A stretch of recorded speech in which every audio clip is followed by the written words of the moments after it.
the top three, Purdue and Northwestern also suffered losses, and teams like Iowa and Nebraska came down to the wire. So to dive deeper into the state of the Big Ten, we welcome in someone very familiar with the conference, our Northwestern insider, the voice of the Wildcats, Dave Eanet. And Dave, compare the quality of play in the Big Ten this season to the last 10 years or so. Well, you know what, Shae, I'm not sure it's been a precipitous drop. I mean, clearly it's down, and I think one factor we're seeing now is that the league, top to bottom, you don't have any teams that really jump out at you.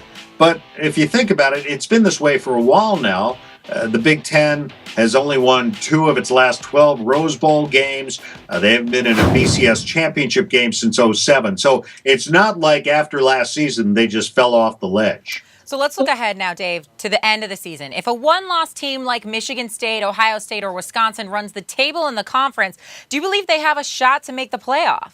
Well, I think they could, but so much has to happen. It has to be really a calamity for other teams, I think, to get them there. Now, I think it's possible. I think Michigan State played well in their loss to Oregon.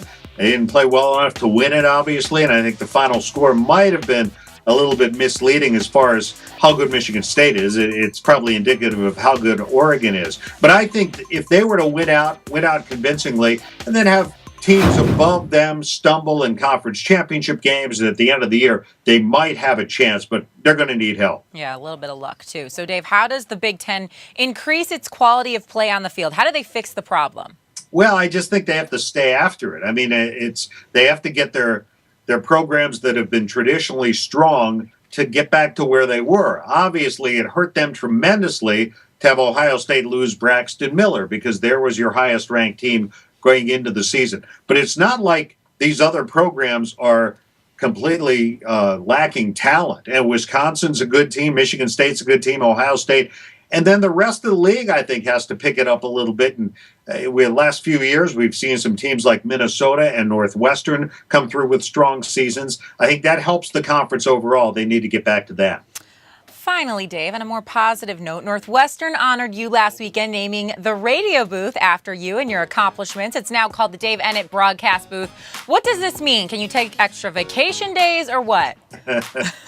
No, I don't think so, nor would I want to. But it's a really nice honor. Jim Phillips, the athletic director, and his staff chose to honor me on 25 years. It's great. I was so flattered and surprised. And the best thing about it is that my kids think it's pretty cool, so that's good enough for me. Yeah, well, congratulations. Dave Eanet, thanks so much for the time.